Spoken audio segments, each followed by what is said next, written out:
Assalamualaikum warahmatullahi wabarakatuh. Kepada yang terhormat dosen pemangku eh, mata kuliah akuntansi keuangan menengah, Bu Selma, izinkan kelompok kami untuk mempresentasikan materi tentang inventory additional valuation issue.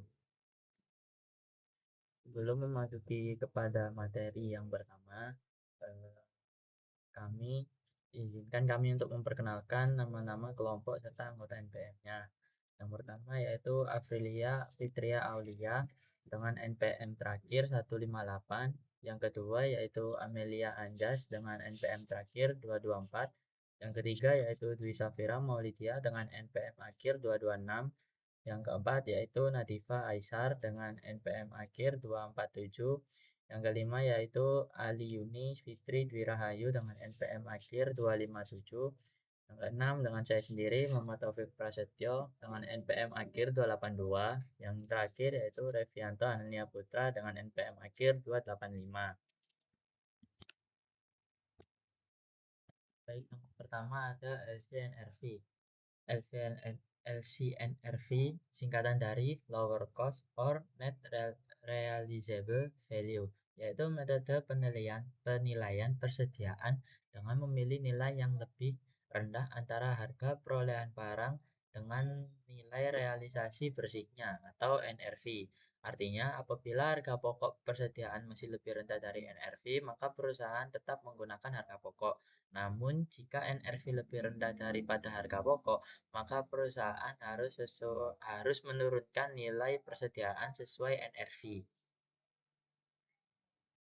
Tujuan dari metode ini agar perusahaan tidak mencatat persediaan terlalu tinggi dalam laporan keuangan. Jika nilai barang menurun karena rusak, usang, atau harga pasar yang turun, maka kerugian harus segera diakui pada periode tersebut. Dengan demikian, laporan keuangan menjadi lebih realistis dan tidak menyesatkan pengguna laporan.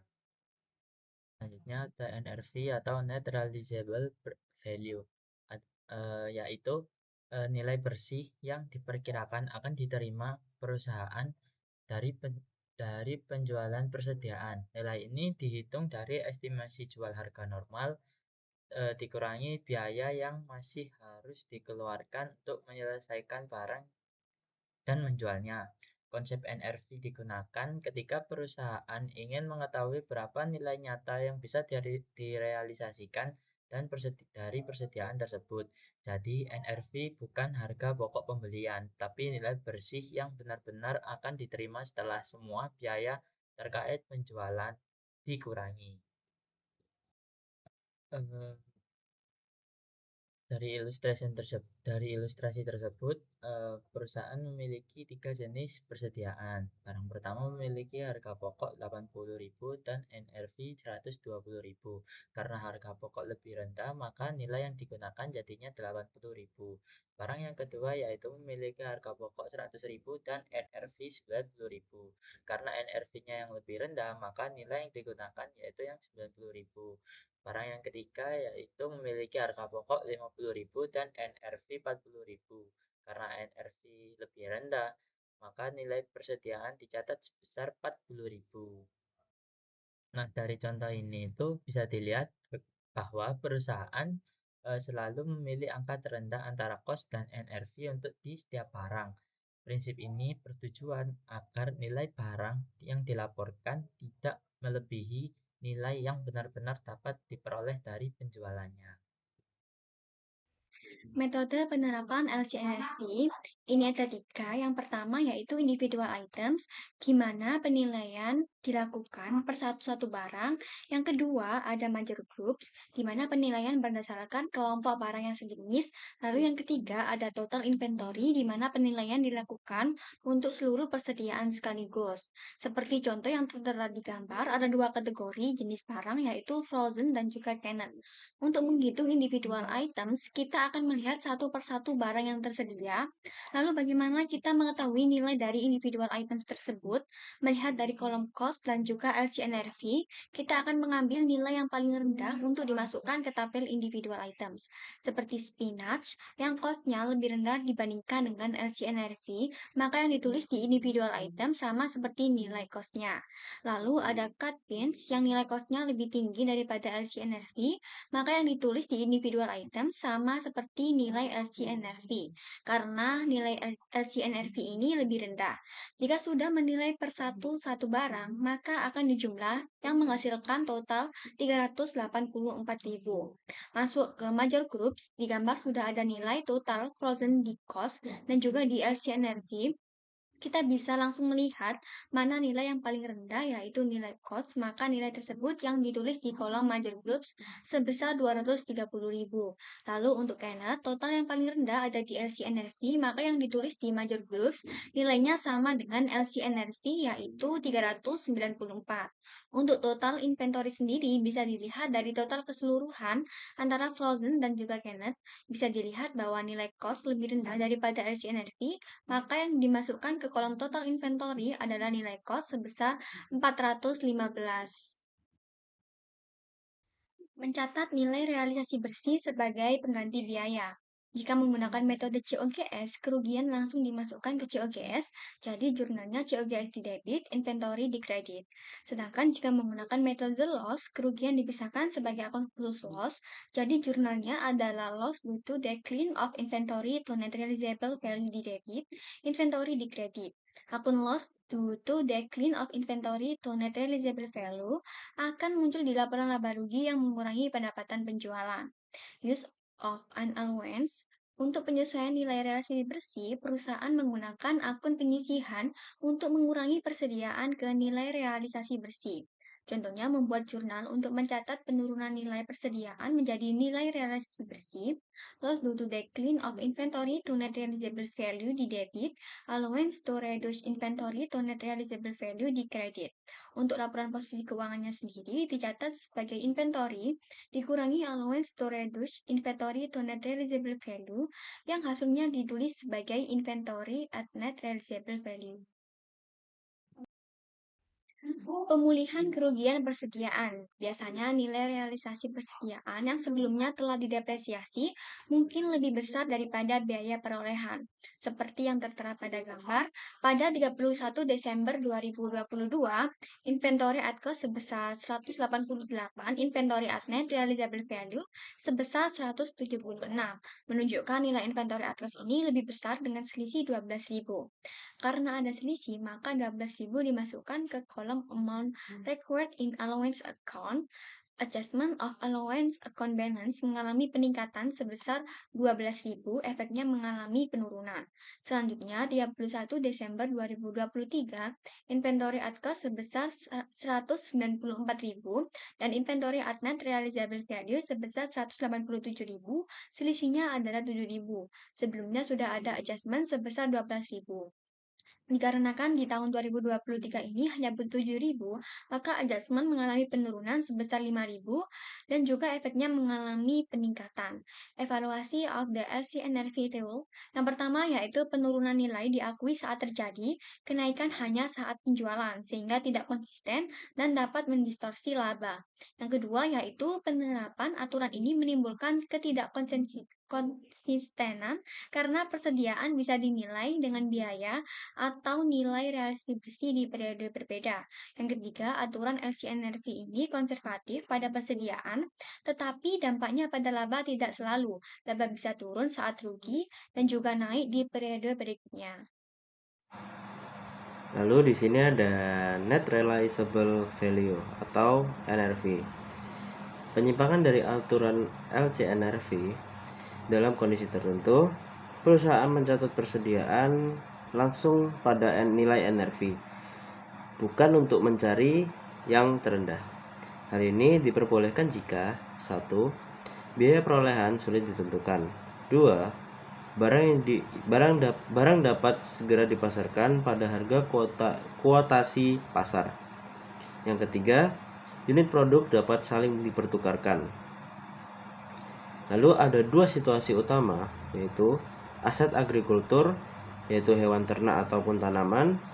Yang kedua ada komoditas broker trader, yaitu barang seperti emas, gandum, atau minyak yang dipegang untuk dijual kembali demi keuntungan fluktuasi harga.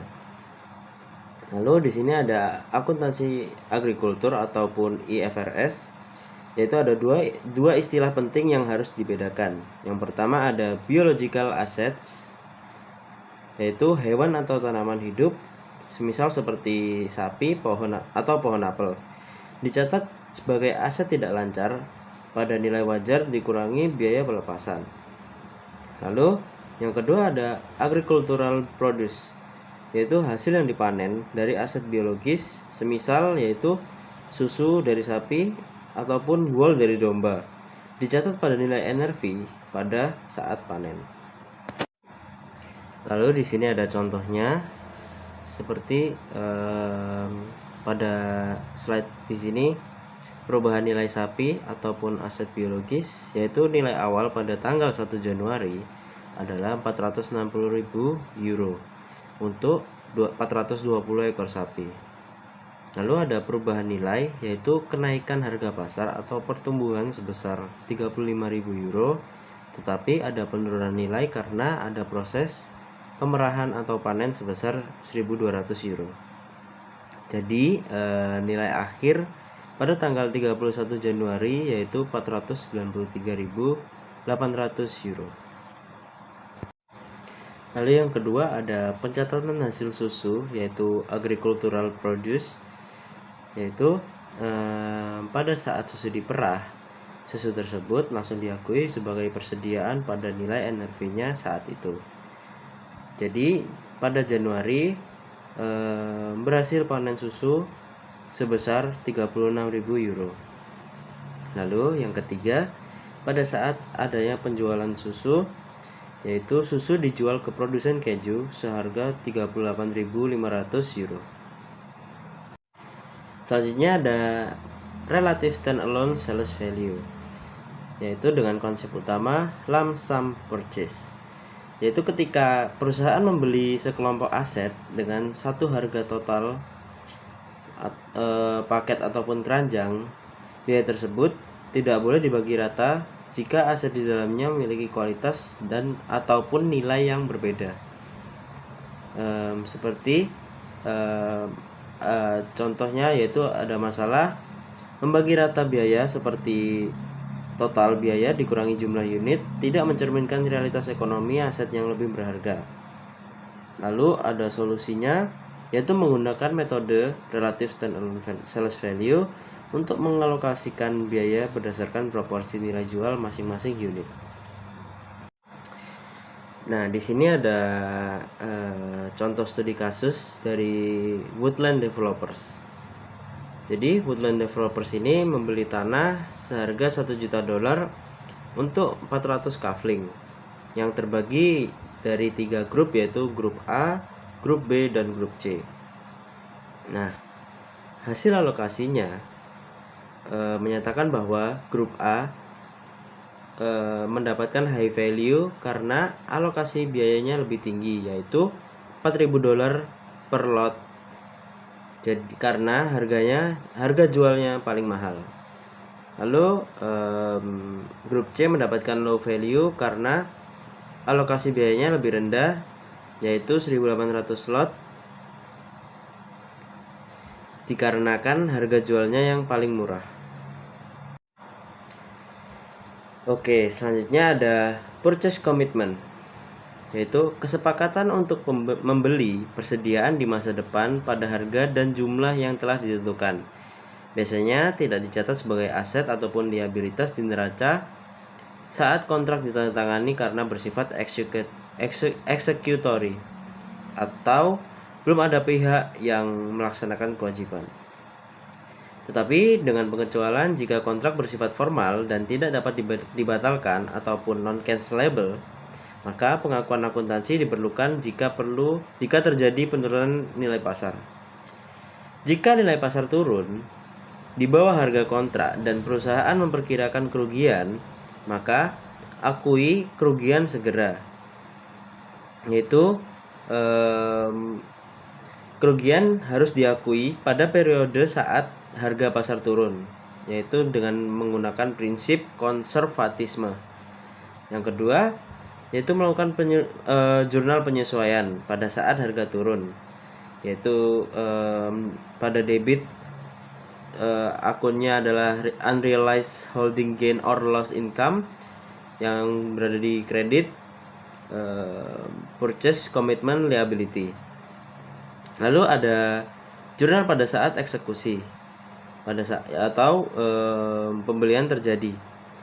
Persediaan dicatat pada harga pasar, lalu liabilitas komitmen dihapus untuk menutupi selisih kas yang dibayarkan.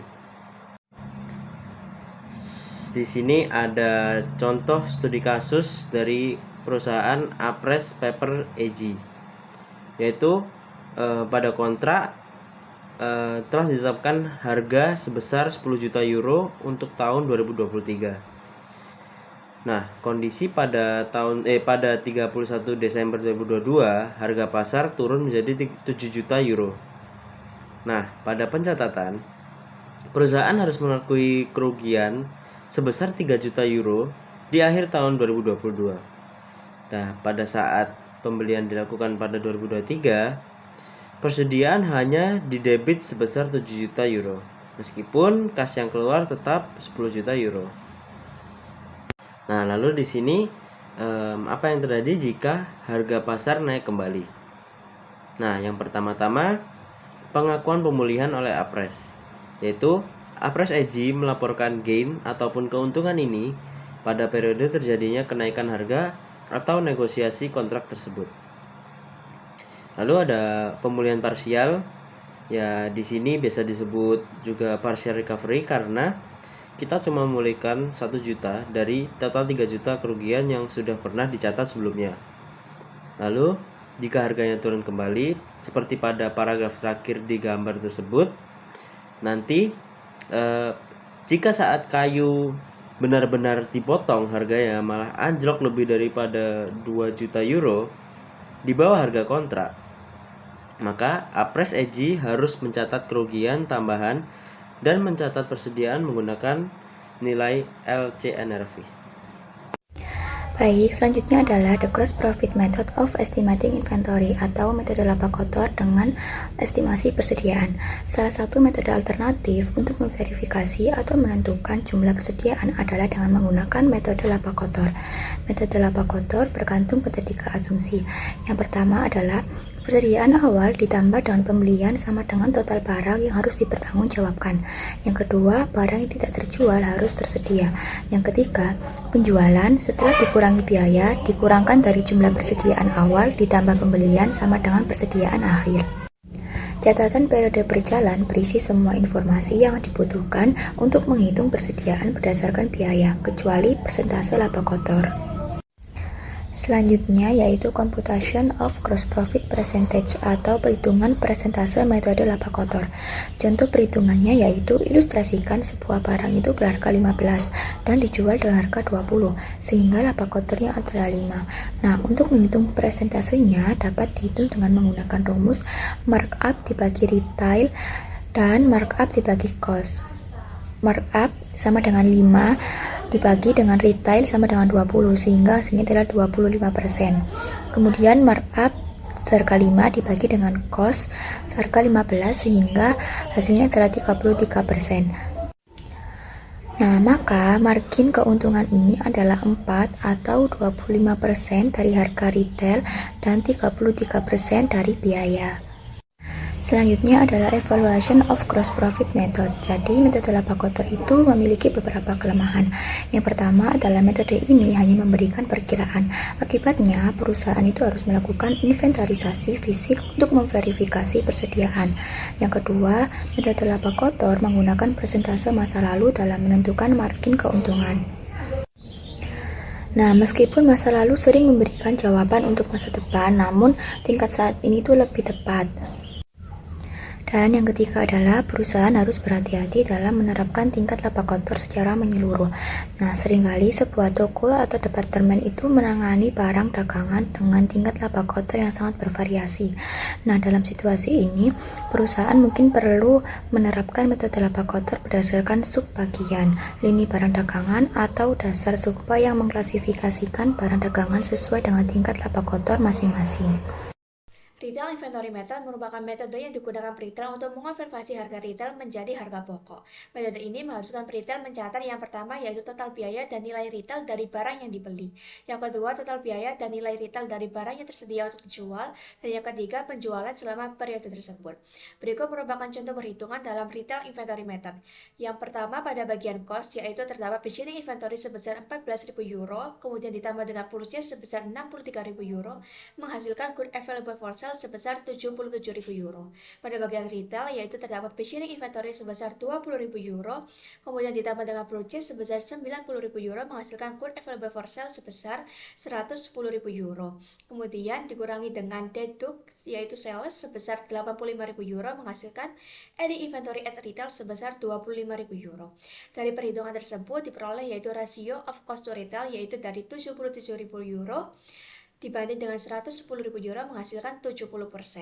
Kemudian dari rasio tersebut diperoleh yaitu ending inventory at cost-nya yaitu dari 70% dari rasio of cost to retail dikali dengan 25.000 euro dari ending inventory at retail menghasilkan 17.500 euro.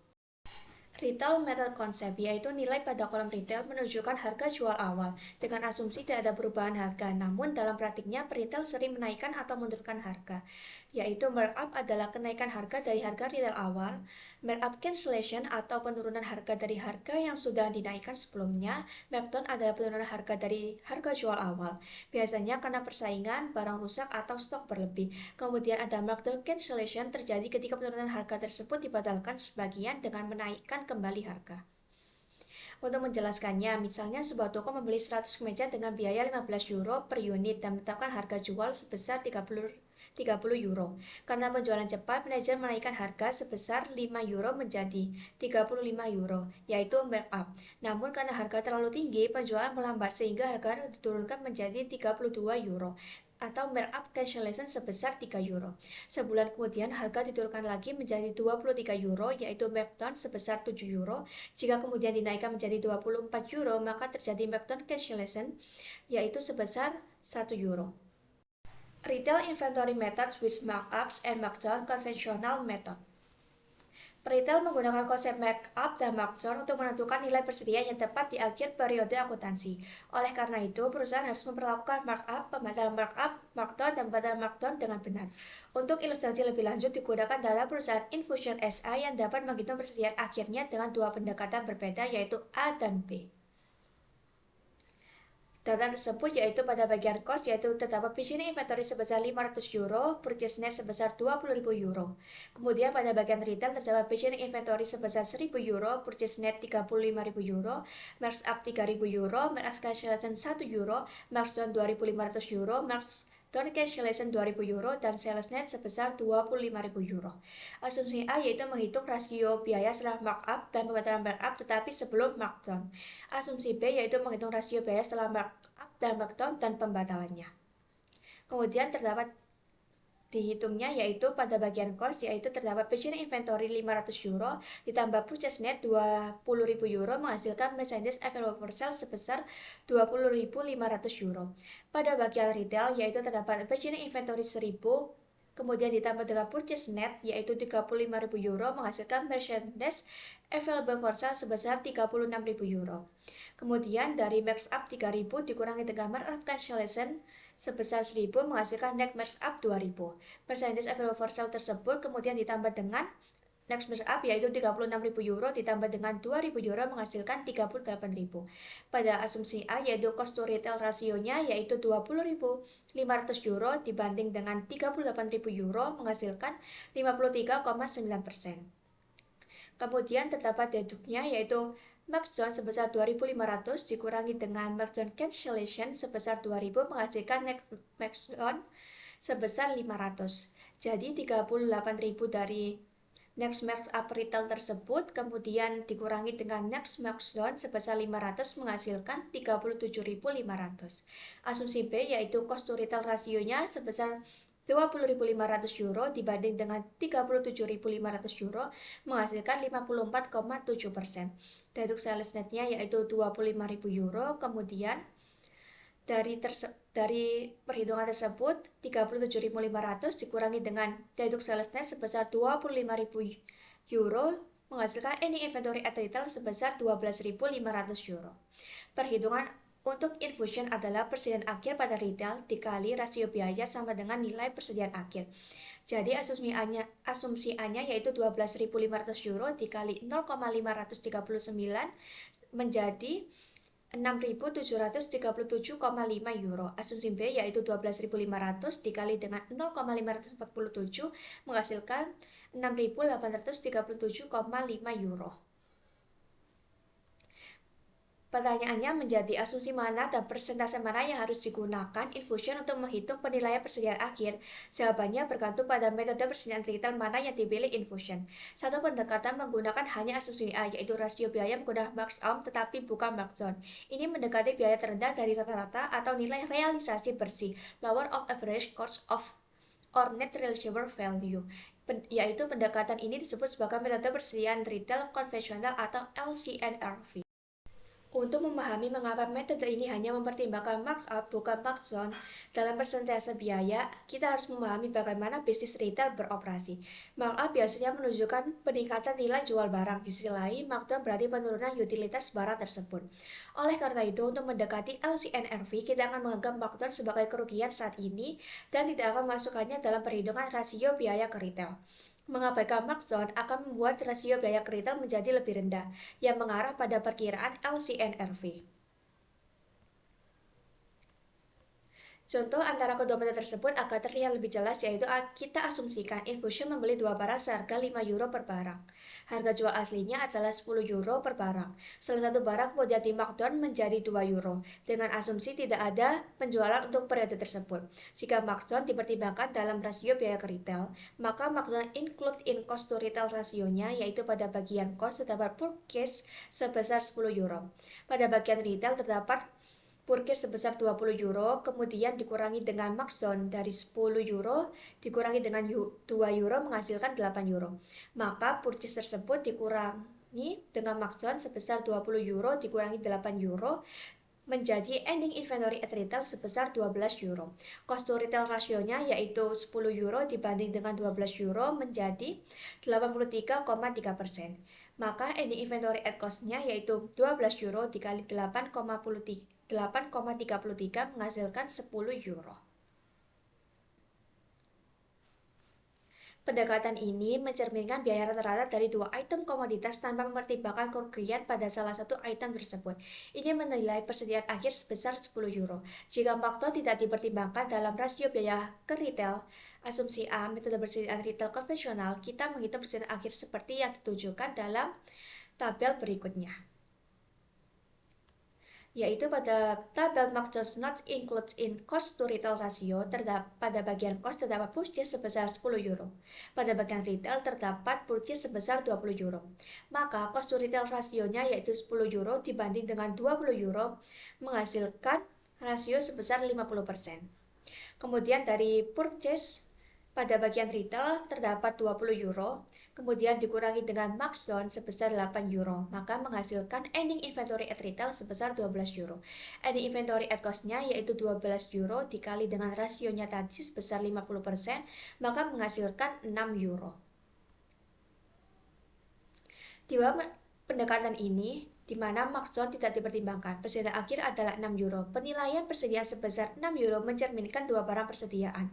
Satu diinventarisasi sebesar 5 euro dan yang lainnya sebesar 1 euro.